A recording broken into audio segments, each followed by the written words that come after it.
This, I was going to show him this. Oh, why don't you start by showing us? Well, no, go Okay. ahead. Do what you've got to do. Interview with Mr. Clarence Emerson Brooks, 29 March 2001, Syracuse Armory. Interviewer is Lieutenant Colonel Robert von Hasselm, and videographer is Mr. Wayne Clark. Mr. Brooks, tell me where you were born and raised. Cortland, New York, And what year? 1917. 1917. Tell me a little bit about your family. Well, my father was in the moving business and auctioneering and secondhand furniture, and he eventually became a Mayflower agent in trucking business and over the road. I worked for him after the service some.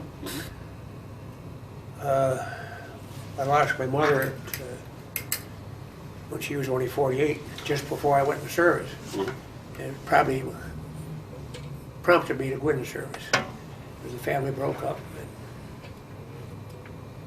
But we were just a regular family. And, we were like everybody else in the Depression times. We lost everything we had, our house, my dad's business. Moved to a little farm and worked our head off and got back on our feet. Has Cortland changed a lot since you were a boy? Oh yeah. How so? Well, there's a lot less industry, a lot more big stores, Walmart, Kmart, all of the bigger stores are there. It's hurt the Main Street considerable. It's a nice little town. I guess around 28,000. I think that's county-wise. Now, when did you enter the Marine Corps? When? When? June 6, 1941. And how did you come to be in the Marines? Oh, I don't know. Glory Hound, I guess. I don't know. That was 6 months before the war started. Right. So, you felt that the Marines might be a good career, or was it just something you wanted to do while you were young? Or? I got a little story on that. In 38, I was walking home with a guy. Well, he's in one of these pictures I have. He said, "What are you going to do when you get out of school?" I said, "Because we'll fight this war. It's coming up first, I guess." So I must have anticipated. And I wanted to get in before all hell broke loose. Why not the Navy or the Air Corps? Well, if I tell you the truth, the Navy wouldn't have me. And I didn't want to go in the Army. And I don't know, I thought the Navy said if I did 4 years in the Marine Corps, then I'd get in the Navy. Really? Yeah, that's what they said. Okay, now you signed into the Marine Corps, and did they ship you to Parris Island? Parris Island, yeah. What was that like? Well, it was a rude awakening. It was a long, long day, up at daylight, breakfast, drill all day. Well, it was some entertainment. Everybody lost their hair, was shaved or clipped right down tight. And, well, you soon learn discipline. And if you didn't, you were out. And, well, you went from there to, you're there about 6 weeks at that time. At the time I went in, there were more men on the New York City police force than there were in the Marine Corps. And by the end of the war, there was over, well, it was 500,000. Yeah, 4 divisions. Well, Oh, more. so there were 6 divisions. 6 divisions, that's right. Yep. I was transferred from Parris Island to Norfolk, Virginia Naval Air Station. Guard duty, made corporal July of the following year. And eventually Colonel Roosevelt, Jimmy Roosevelt, and his assistant, I think his name was Curran, came through to interview guys for the Raiders. Mhm. Roosevelt had been in the 2nd Raider Battalion and the Macon Island raid, and he was organizing the 4th Battalion. He interviewed some 40 of us, and they took 11 of us, and we went to Camp Pendleton, California, and very extensive training there, rubber boats, going ashore, or going at sea and back in through the surf, swinging in the surf, full packing equipment, a lot of running, drilling, running, and I carried a boys anti-tank rifle. I was trained with that. That's the weapon, and we were the only outfit that had the boys anti-tank rifle. That was a British weapon, wasn't it? Yes. It's a 55 caliber, shot from the shoulder, prone position. We used Model T Fords as target practice, rolled them down a hill. I carried the darn thing right up until we got in combat, and our Higgins boat cracked up, and I was changed from a anti-tank rifle to a machine gunner. It hadn't had any training in it. But we cracked up that morning quite bad. I got hurt. Can we go back to your training as a Raider for a little while? Were there any special training that you got as a Raider beyond that which was normally given Marines? Endurance, I would think, would be the main requirement. You had a lot of force marches as high as 30 to even 60-mile force marches.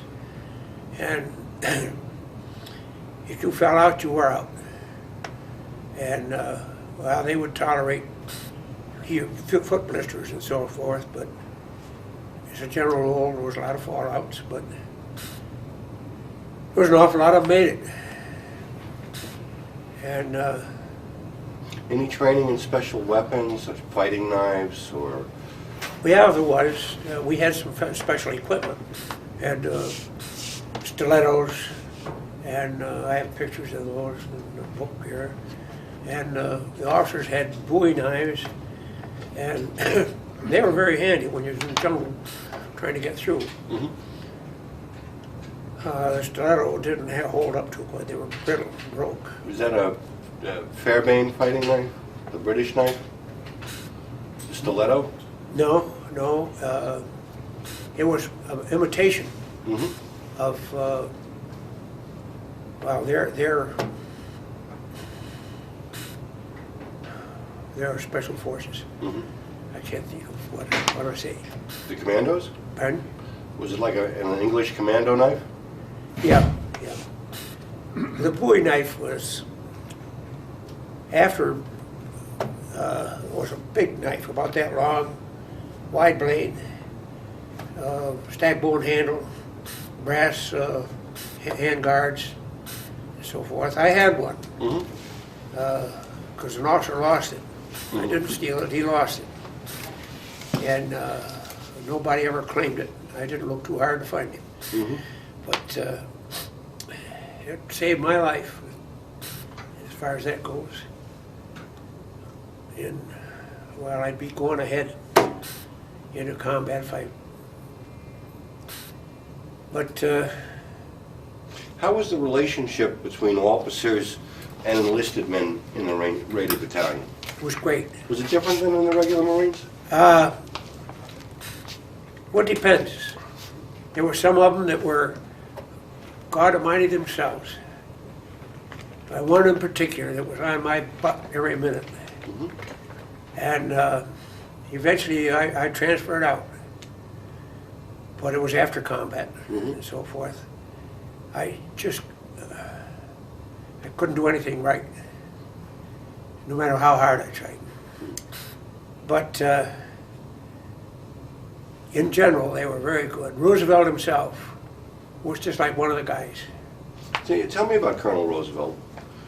Well, I got his picture right there. That is him, and that is me.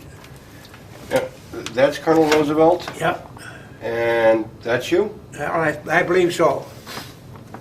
Can't be sure, but I was in that group.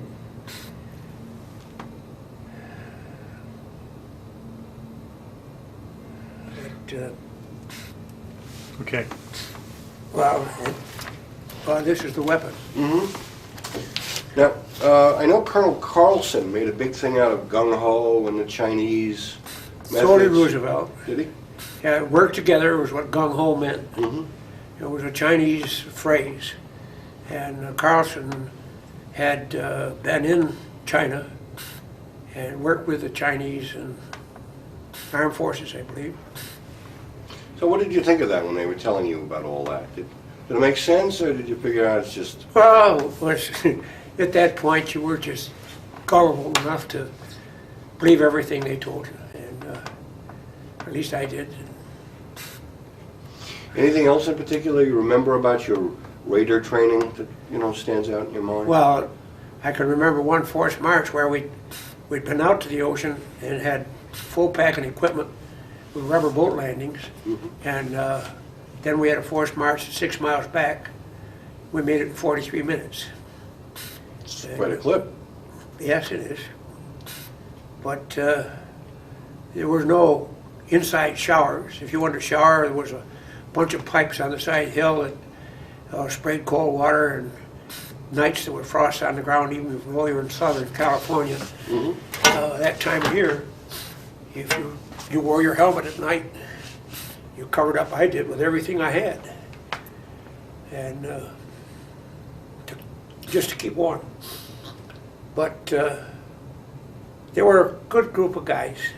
And matter of fact, one of the guys I went in with, he and I went to, well, I introduced him to his wife in L.A.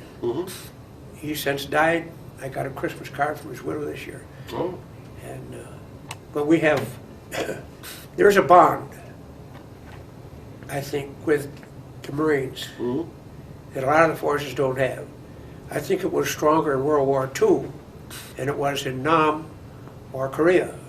Korea was closer, but our company, we have a reunion every year.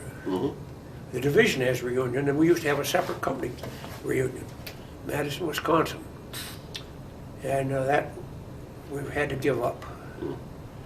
We're all getting up there. I'm one of the older ones, but there's some even older than myself. And there's a fellow right over here in Camillus. I have his picture here. Bob Cudworth. He was sixth in line to be company commander at Iwo Jima. The third day he was company commander. I was right side of him when he got the word. What happened to so-and-so? And so he got killed. He's wounded. He couldn't say, I'm not ready for that. Yeah. He was the only officer that made it all the way. He did. He was one of 30 men that made it all the way out of 211. That's what I was talking about. I had lunch with him last Friday.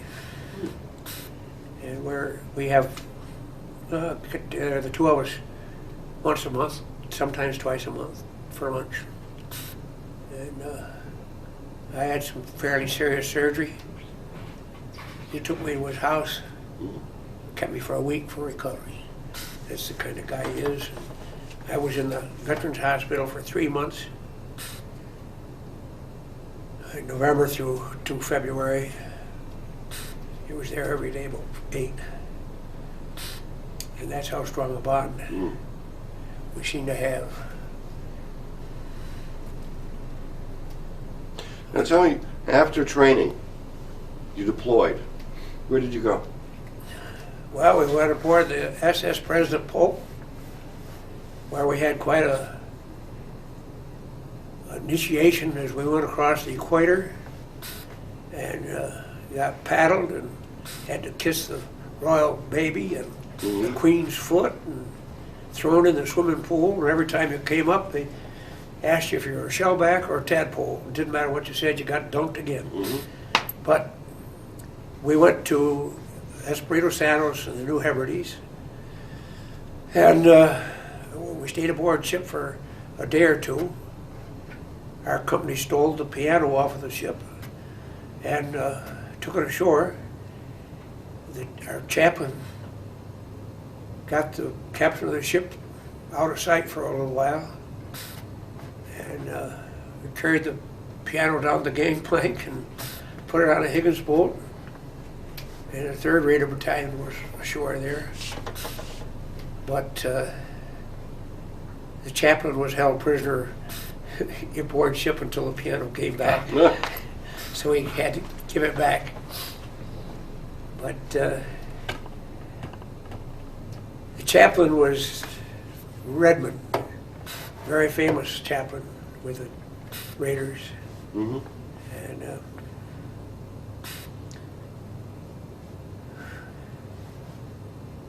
well, you probably have to lead me some. I don't know what you... All right, well, after Espiritu Santo, where did you go? Well, actually, we landed on... We worked off of destroyers Mhm. in Espiritu Santos. We landed on a lot of islands, rubber boat landings, looking for Jap coast watchers. And we were actually in headhunter country part of the time. But from Espiritus, we went to Guadalcanal, and we were training there, and then we were there early enough to get in some air raids. And we went up to, the first place was Vanguna. That was where I got caught between the Higgins boat and the destroyer, and tore the cartilage in both knees. I managed to go just the same. We landed 7 miles from where we're supposed to be. Our Higgins boat was so smashed up, the coxswain had to go with us. Mhm. And that's where we left our anti-tank rifle right there. Mhm. Became machine gunners.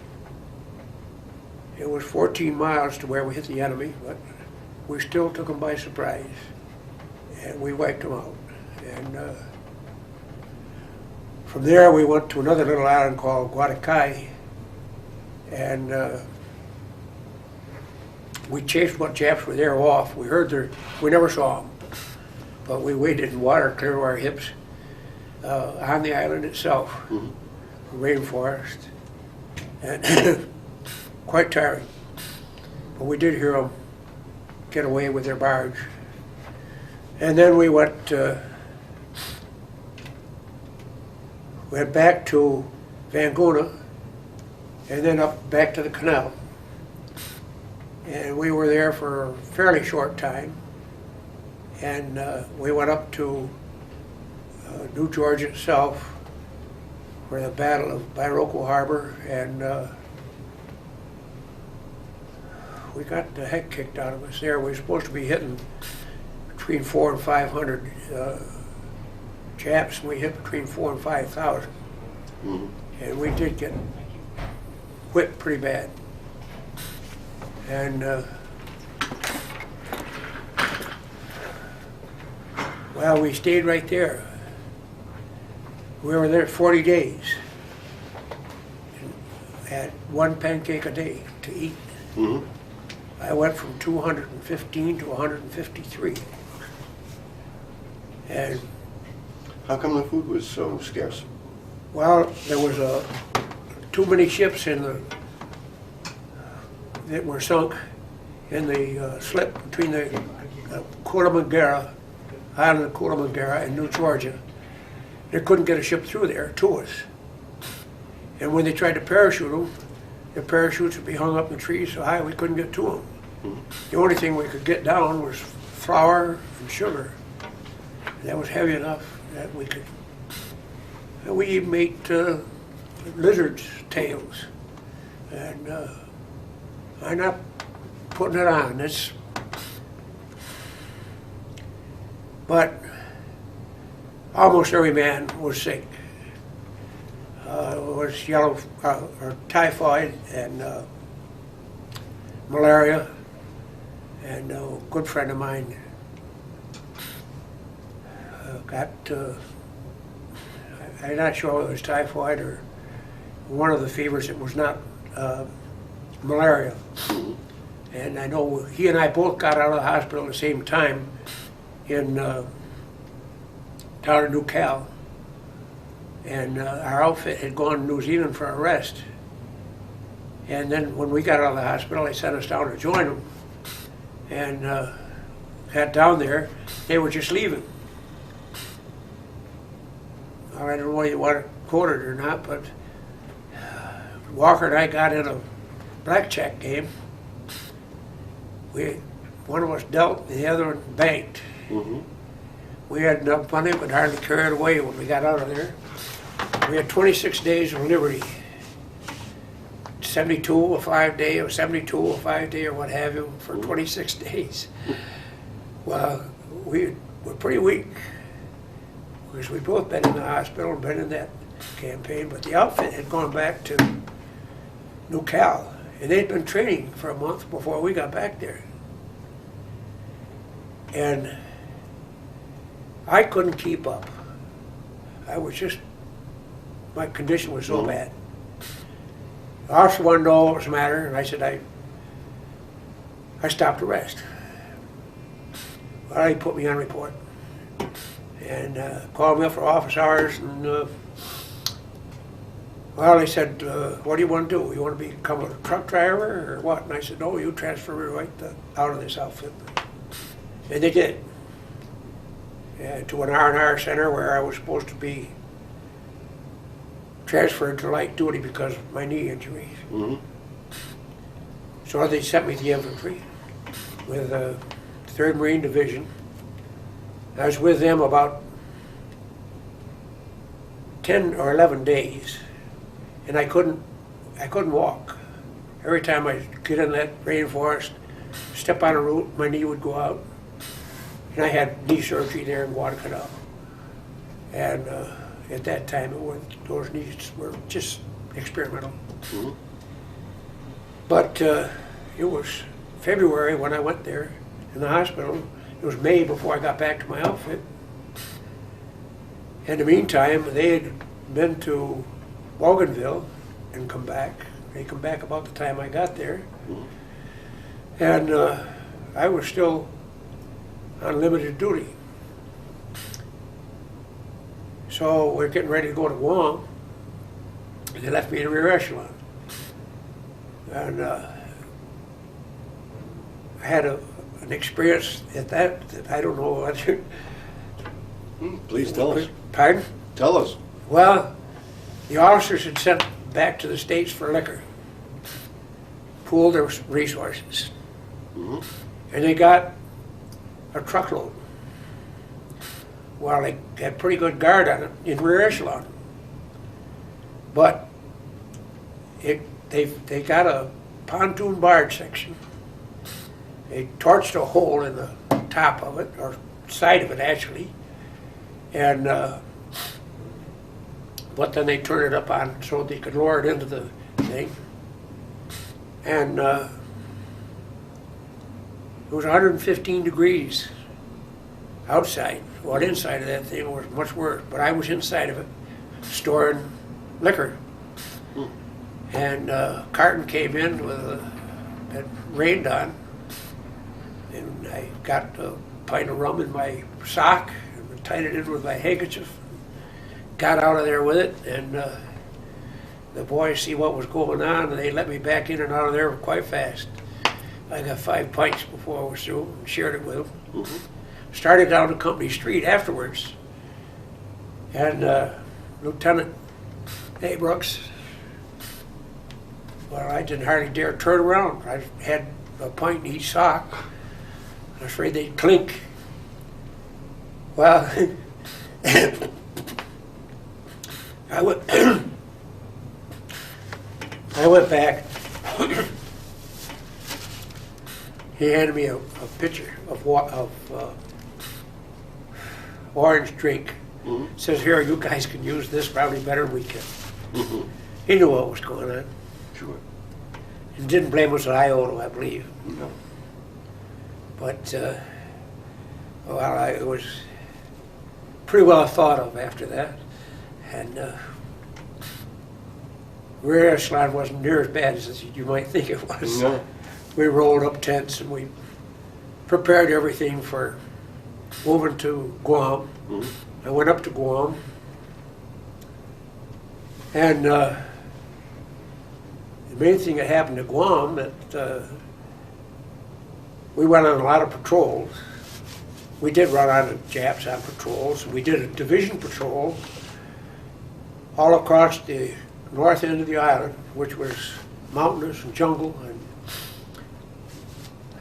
believe it or not, we killed 5,000 Japs and didn't lose a man. But they wouldn't give up, and we wouldn't trust them. But after that, run clear along into January or December. I think it was around the 2nd of December. Two other fellas and myself went on Liberty, took hand grenades, was going up the Talafufu River to get fish. We had a native guide and his son. The further we went up that river, the more Jap sign we saw. We decided this isn't the thing to do. As we got back towards the beach, the river bridge, we were starting to cross that, and a sailor come running up. Hey, bring your rifles, I got a dip. Well, he pointed into this, well, it's sort of like an amphitheater. There was a big overhanging cliff-like and a lot of stones and stuff in front of it. We got out there in front of it, and geez, were nips running all over in there. Well, it ended up that 4 of them got killed and 1 was captured. And the captured one, they stripped him, put his arms across 2 of the guy's shoulder, but he picked his feet up. I thought, if he's unconscious, he's supposed to be unconscious. Mhm. The doctor had felt his pulse that was there. There was a lot of guys there swimming in the beach. And he says, his pulse are okay, don't shoot him, don't shoot him. And got in the Jeep. The doctor was sitting on the front seat with a native son on his lap. I was sitting behind the driver on the fender, wheel housing of the Jeep. And Paria's on the back on the same side, and the native sitting on the far side. Paria, Canard in the middle. Anyway, I had the Jap by the hair of the head, watching him pretty close, and I see his eyes blink. And I said, watch this, S.O.B. He's not as sleepy as he pretends. And about then, he kicked with both feet. And he grabbed the muzzle of the native's rifle and the sheath knife of the doctor. We pounded his hands. We couldn't make him let him go. And I had a hammer headlock on him, and I turned him. Paris said, turn him around here. Well, Paris was hitting him in the temple for all he was worth. Paris was a big man. Couldn't face him. Well, the doctor said, turn him around here and let me hit him, and I won't tell you how he hit him or where he hit him. It was teeth and blood all over the place. But I remember 2 Jap phrases we've been taught. Boki wawatasi, imakita antai skivamasho. One is lay down your arms and surrender, and the other is, now Japanese soldier, you must die. Well, I told him the wrong one. He fought all the harder. We took him back to headquarters, and he laid him on the ground, and the doctor sent for a pair of his shorts. And the Jap could fit in one leg of his shorts and wrap the rest of it all around him. He was that small. And he started pointing at his throat, and somebody said he was saying hurt. Well, I said choke him off, and I did choke him off. That's why I let go with him. I left out part of the story. But They sent the guy after water. He brought it back. Corpsman brought the water back, but it had a poison label on it. Chap, no, he wouldn't drink that. He didn't say that, but so the corpsman showed him his art. Well, he drank, but we swore ourselves to secrecy. We wouldn't admit what happened because there was supposed to be a propaganda out for him to surrender. And this guy had said at one point, "Americanos, you lie. Americanos, you lie. Cigaretto?" And he knew a few things. But the next day there was a story about a native that had killed 4 Japs and 1 got away. But, well, that was the most exciting thing for me on Guam. Where'd you go after Guam? To Iwo Jima, With the 3rd Marines? 3rd Marine Division. Not 3rd Marines. Not the regiment, the division. Yeah. Which regiment were you in? I was in 1st Battalion, 9th Marines, 9th Marines. A Company, Tell us- A19. Tell us about Iwo Jima. Well, it's anything you ever saw and worse. We were reserves. 3rd Division was, and the 21st went in. Were the first of the 3rd Division to go in, and we relieved them. When we came ashore, the shore was just strewn with all kinds of busted up equipment. It looked like a junkyard. And it was still getting a lot of fire, just getting up. I know that first night, I can't think of the kid's name right now, but we were right at the edge of the airstrip number 1, Moriana airstrip number 1, and a red ball appeared in front of us, and we, like that, and it went right through between us, and hit a tank behind us, disabled the tank. So they used anti-aircraft anti-aircraft guns at ground level. And you didn't see Japs to mount anything. They were all in caves. There was 11 miles of caves. And some of them bigger than this building. They'd house trucks, tanks, hospitals, sleeping quarters, 21,000 men living in the underground. We were there when the flag went up on Iwo. Combat stopped for a minute. When they saw that flag, all the ships out there tooted their horns. You actually saw it go up? Huh? You actually saw the flag going up on I the didn't mountain? see it go up, no, but I heard the stuff and everybody pointing and so forth. Well, there's a book,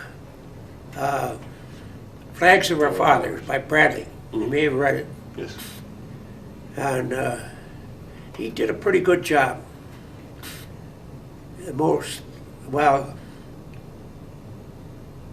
We were trying to take Hill Peter, which was just beyond airstrip number 2. And the 21st Marines got hit pretty darn hard trying to get the same thing. And we went through them. And that's where this Bob Cudworth from Camillus took over command. And this was the 3rd day. And Bob, well, I'm ahead of myself. There was a big gun emplacement. I don't know what size it was, but the barrel on it looked to be as from here to the wall long. Big darn thing. We're trying to take that, and the Japs had mortars in there, and we couldn't get to them. And I finally said, well, shoot at the bottom of the gun, ricochet them. And we managed to get a flamethrower up there. And the guy ran up there with a flamethrower, turned it loose, run back, grabbed a bazooka, knocked out 2 tanks. there were, I don't know how many men came out of that cave. There was 2 or 3 companies, and from out of the same hill. And there were BAR and Thompson light machine guns sighted in on them. They wiped them out. They just piled them up. They kept on coming. I know at about the time that Bob took over command, B Company was over to our right, and I saw Japs underneath the camouflage net. And I said, right there's Japs, right there. No, that's our old men. Well, I said, the heck you say? And I started firing. Well, they went back in the caves. But those that got away. But I made it across Hill Peter, and I was right next to that big gun. And I could hear boom, boom, boom, boom, boom, boom. I knew the ammo was on fire and it was going to go. Well, before that, I stuck my head out over the edge of the thing. There was a big rock right here side of my head. Bullet come in, ricocheted off that rock over my shoulder. I moved back. But as I got up and started back, there was 2 guys, Gieske and another one, motioned me over that way, and I changed my direction. I sort of got a machine gun stitched right where I would have been. And I jumped in the hole with them, and just about then the ammo went up. Dirt come down over us about that thick. And it was just as quiet could be. And we could hear Jap voices. They were close as you are, but they were underground right in front of us. We pulled the pins on hand grenades, let the pin fly, let the handle fly, and dropped them on the 3rd second. We didn't hear any more voices. But I did see 3 more Japs alive. Well, I had myself a little bit. From there, the next morning we went and tacked. I went and got an ace bandage around my right knee, because when I jumped in the shell hole, it doubled under me and my knee was all swollen up. Had an ace bandage on it, and it was a little awkward. And in the attack, as we moved up, there were 2 guys supposed to be following me. When I got up where the sergeant was, he said, "Where are they?" Well, I don't know. So he sent me back. I got them. Now he said, "Go right up there to that screw pine tree." And the roots were out of ground, you know. And he said, "Go to the left." And Guy Fiddler was right there. And he was the squad leader. And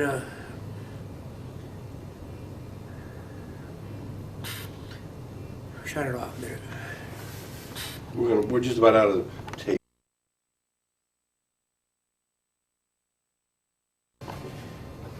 These guys, I'd gone back and got them, and I went up to the screw pine tree, and the Japs were right on me. They had a machine gun just chewing those roots over my head. There's a big rock to the side there, and I jumped behind that, and they were chipping that rock. And I still couldn't see this guy was looking for, and I started up to the left, as I was told, and there was a lot of brush there. And I was dragging this right leg in the ace bandage. And I tripped and fell over a cliff. Well, it was maybe as high as this room. I landed on a dead chap. And ahead of the lines, scared, skinny. There was well, they used barrels. They split a barrel up lengthwise and open it around part way, and then put concrete around it and a little porthole through it to shoot through. And it didn't matter what direction it is, because if you went past them, they could shoot from you. Which often we got a lot of men shot behind the lines by Japs who were shooting out of these caves. Well, I didn't dare move. I thought I could see somebody moving in that darn pillbox. And I stayed there until dusk. And then I climbed back up, as slow as I could possibly go. I threw myself back over the top, almost landed on this guy I was looking for. He thought I was dead when I went over there, and he never shot me for a jab. And one of our tanks, and I was shook pretty bad, and I couldn't tell whether it was our tank or whose tank it was at first. And he wheeled around and he was shooting right back in where I'd been. 37 millimeter, or 30, yeah, canister. And when a tank appears, that's probably why I got out of there. The tanks were so scared of tanks and flamethrowers that they'd disappear. They were, well, we left that spot. I was sitting there recuperating after the thing, and here comes Bob Cudworth down the ridge. All right, everybody back. We got to straighten out our lines, as if there was no enemy anywhere. I couldn't believe that he would walk the skyline like that, but he did. And we got our lines straightened out. And that night, of course, we had the flares overhead and the parachutes, all of them. You could see all kinds of motion ahead of you. But I took the first watch. There were two of us in the foxhole. And I did my 4 hours, and then this other guy was supposed to take over. And I hadn't anymore got laid down. I looked up and he was asleep at the end of the foxhole. And I kicked him in the butt and said, "Get yourself down here and sleep if you're going to sleep." And I had an awful time fighting, keeping myself up. And I would come up and here was 3 Japs. Oh, about maybe as far as that TV tube over there. Only one of them had a rifle and he had it slung. And I foolishly left my rifle hanging, sitting on a stone outside of the foxhole, and I grabbed that. I opened up and shot all 8 rounds out of the M1 through 2 hand grenades. We could hear them down there. Bonsai, bonsai, right to the dying breath. Well, I didn't know it until years later, talking with a guy named Cork from Birmingham, Alabama. He had opened up with a machine gun at the same time. I didn't even know he did it. We were under fire we were pinned right down there for 4 days. And I got hit when we left there. I got hit in the back of the neck and the hip. And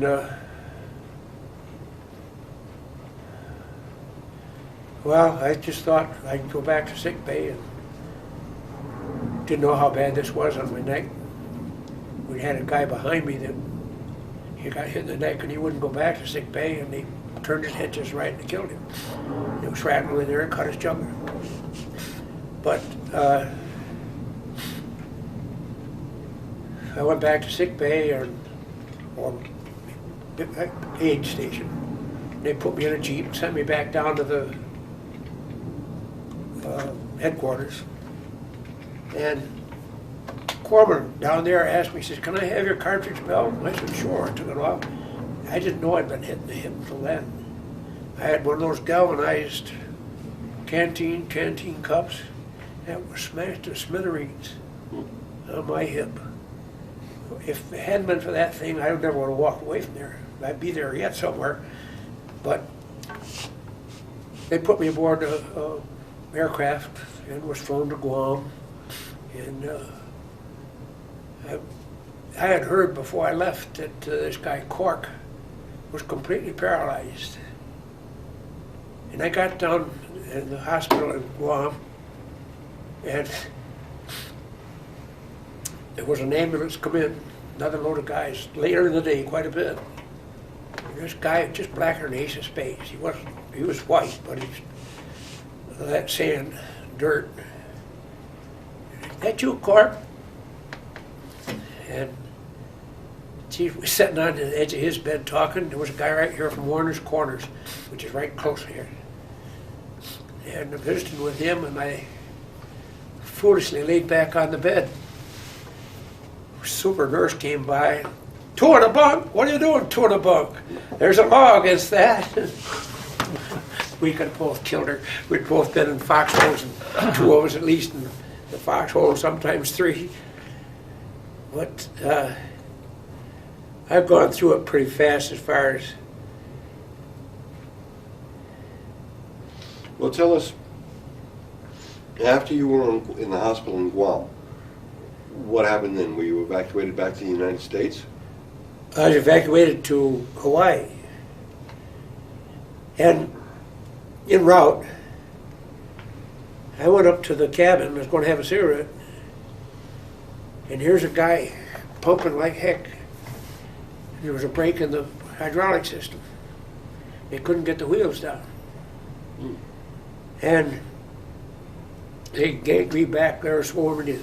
Eventually they sent me back in to strap myself in, swarming to secrecy, so I wouldn't alarm the rest of the passengers, because all of them were, hurt.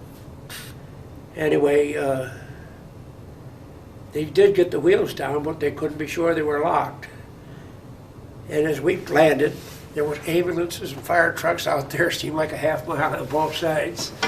And they repaired that thing before we flew back. And so we were pretty late getting in Hawaii. Nothing to eat, to mount anything. And there was had been a Christian mission converted to a hospital, and was run by the Army. And I was there quite a while, and they called me up for a survey. And I said, this is the Army. How are you going to survey a Marine out of the Army? You in the Marine Corps? Well, how'd you get here? I says, this is where they brought me. I didn't have any choice. So they transferred me to a Navy hospital. They had a young doctor there. I'm still in the cast. And he accused me of goofing off so I wouldn't have to go back to combat. I tongue lashed him pretty bad. I said, you transfer me to duty, fit for Satan. I'll be in the States before the echo dies away. But I went to R&R and R&R. Well, I had one night at the Royal Hawaiian Hotel, and then I went out to a rest camp. I hadn't any more, I drew snorkel, swimming stuff. I didn't account for the surf in Hawaii.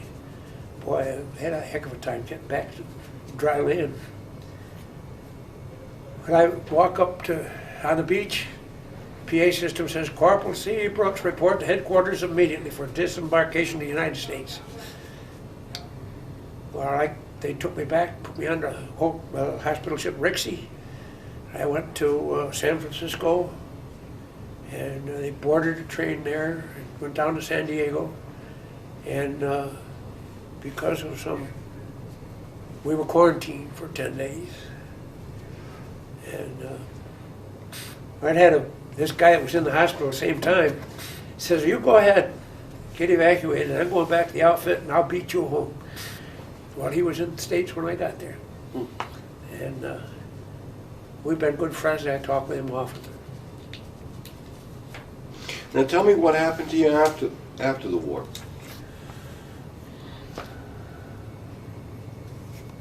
Did you get married? Did you have kids? What did you do for a living? Well, I went to Brooklyn Navy Yard. And the guy that drove truck for my father and I had always been good friends. And when he pulled in New York, or before he pulled in, he'd call the barracks. And we'd go out, have a few beers, and so forth. Go to USO, get tickets for the shows, and so forth. I decided when I was overseas, if I ever got where I could, I was going to learn to dance. Mm-hmm. So I went to Arthur Murray's studios and learned to dance. But then he was in town, September 12th, 45, very soon after. I had points enough. I got out on September 12th. And I got right on my father's truck as a helper, and I stayed on that truck. And I finally come home, and, got married, and didn't have children. I was not able. And that marriage didn't last because of that. But I remarried and had a good wife, but there was no children. And I lost her 11 years ago, and live alone ever since. But I did all kinds of things. I worked in a steel mill, I worked in a burial vault factory, I worked in a tennis racket factory. But I eventually went on as a game protector for New York State. And then I went federal and worked for the federal government. But meantime, I broke up with my wife. And I guess I couldn't stand prosperity. I left that job, went back to Cortland. And I did a lot of different things after that. I got back in with the conservation department. I had left them to go federal and went on as a wildlife rabies trapper. And then I did about anything. Shot fish, I bought fishing rights. I did about anything that they had to do. They considered me versatile enough to do it. And in the meantime, I developed this tic d'Alerou in my face. And I was on such heavy medication that I could no longer drive. Went off the road, went to sleep, went off the road a couple of times. Had to give up, and I took early retirement. I retired at age 57. But I went in Christmas tree business, was in Christmas tree business before that. And I did well. And I had plantations. And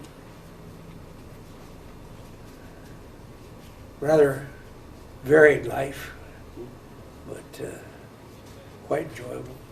I still sell some stuff at home. Now, when you look back after all these years, what of your time in the Marines stands out the most? When you look back, what stands out the most about having been in the Marines during World War II? I guess the friends you made. And you do think of those that died. This guy, Paris, that was when we captured the Jap on Guam, he got hit in Iwo, right there. Corpsman put a piece of plastic off a cigarette wrapper over his chest, tightened it around his. He's a millionaire today. And the other guy was killed.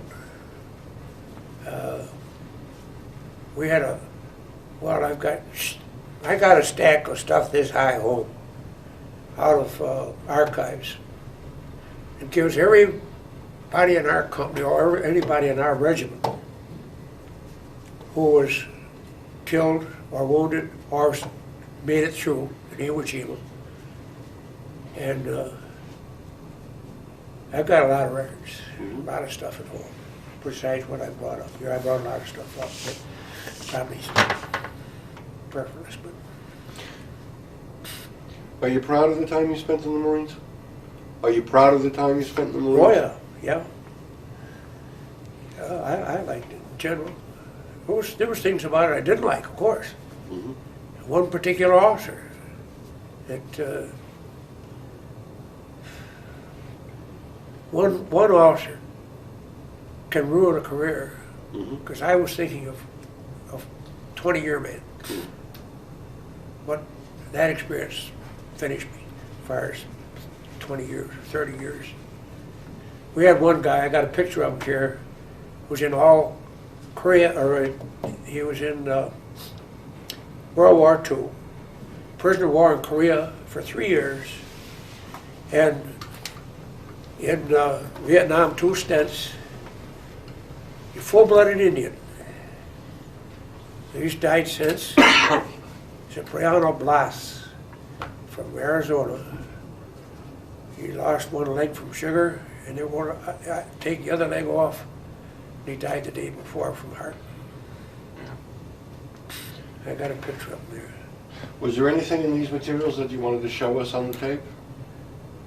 Well, there's articles in that one book that I wrote, and Well, some of them anything- are a repetition of what I've just recited, but Paul, I didn't put much in there about, I put funny stuff that, for instance, there was one of the guys that, there were two guys that called me into that hole when I was talking there, and we threw the grenades in. There were three of them on patrol at Guam, and there was a cow bellowing. And the one guy had been a farmer, and I said, gee, that cow needs to be milked. So they milked the cow into the helmet, and they all thought that was great, warm milk, and all had something to drink. And then the guy that owned the helmet was going to take his second drink, and he says, oh, geez, I remember what I used this helmet for last. I can imagine. Don't leave much for the imagination. Well, we're getting down towards the end of the interview, so we'll give you a chance now. Is there any last thoughts you had? Anything you'd like to add that we haven't covered? No, I think it's a good thing you're doing, because I do think that posterity needs to know what the cost of freedom is. It's damned awful expensive in life. Absolutely. And all of our guys that are still alive, we try to get together as often as we can. That is once a year. And each division of the Marine divisions have a reunion every year. And next year it's in Fort Worth. And last year it was in Washington, Norfolk, Virginia, I should say. And we've been all over the United States, New Orleans, Pittsburgh, St. Louis, Spokane, and all the bigger cities that we've hit. And it's a great fellowship. It is. And Thank you. The captain, Fowler, Conrad Fowler, still writes a Christmas letter, or sometimes in between. He takes all the mail that's come in from all the guys, makes it into a booklet sort of thing, and sends it out to, I don't know, a heck of a bunch of guys. Well, of course, that's one way we keep together. Well, thank you for taking the time to talk to us today. Well, I hope you've got something out of it. We did. Thank you. You have to do